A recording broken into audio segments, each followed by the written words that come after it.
pâté de tristesse et concentré d'empathie.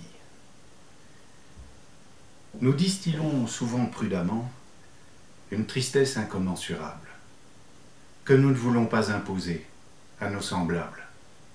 Alors nous pratiquons la dérision, la petite culbute, la pirouette, pour provoquer l'inversion de tout ce qui nous débecte au plus profond. Mais parfois, la coupe est pleine, à ras-bord de notre peine. Nous vivons accompagnés en vieillissant de quelques fantômes qui dorment à nos côtés, comme des mômes. Nous ne savons comment leur donner tout cet amour qui est resté, abandonné dans notre cœur, lourd de ne pouvoir rien changer à la douleur, à l'injustice et à la peur. Nous cultivons alors les mots pour apaiser un peu nos maux. Un beau moqueur en quelque sorte, pour que la connerie immonde du monde prenne la porte. Et que s'apaise notre colère de ne pouvoir rien faire, rien rattraper de ce qui s'est passé. Ce fut Mie qui dessinait en percevant de la vie les enchantements. Elle passa, trépassa, en un instant atroce, féroce. Si absurde que nous ne pouvons penser le geste de cet homme qui se fit exploser, décérébré par une idéologie qui nie la vie.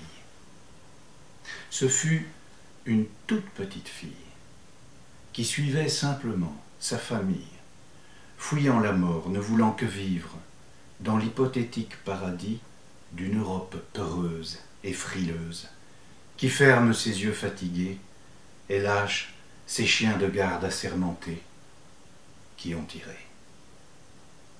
Ce fut encore cette jolie barbière, femme et enfant qui s'était fait tatouer, et une petite chauve-souris éberluée, espérant s'envoler. Mais la logique libérale, briseuse de rêves, broyeuse d'étoiles, l'a laissé lentement sombrer, radotant sa redoutable rentabilité. À quoi bon vivre encore si tout ce dont vous rêvez est déjà mort? Elle nous accompagne désormais et à jamais, ces petites et grandes demoiselles qui n'ont pas pu ouvrir leurs ailes. Les suivent en émergeant d'un enfer qui n'existe que sur terre, les milliers de voyageurs fouillant, car ne pouvant faire autrement, un ailleurs de terreur, les enfants noyés, les hommes fusillés, les mères éventrées, les corps déchiquetés. Les peuples entiers oubliés et niés, assassinés en plein vol, en plein rêve, par la bêtise qui ne fait aucune trêve, lorsque le pouvoir atroce, féroce, s'accroche. Il y en a encore qui nous diront « À quoi ça sert d'en faire un poème? Faut être maso pour cultiver sa peine. Ça va, on la connaît votre chanson. Changez de disque, vous nous donnez le bourdon. Et puis on n'y peut rien. Vous avez qu'à naître ici, ou ne pas passer par là, au plus mauvais endroit. C'est pas notre faute à nous, après tout. C'est qu'ils n'ont pas eu de chance. Nous, on part en vacances. On veut rien savoir, gardez vos sales histoires. Persistons, distillons, écrivons encore, nous étonnant dans notre presque naïveté que l'on puisse souscrire à la mort en oubliant son humanité. Le temps n'est pas bien loin où nous fuyions la peste brune, qui d'ailleurs nous revient et qui nous accoutume insidieusement à nier ce qui nous fit résister dans le passé. Ne nous laissons pas devenir pire que des bêtes.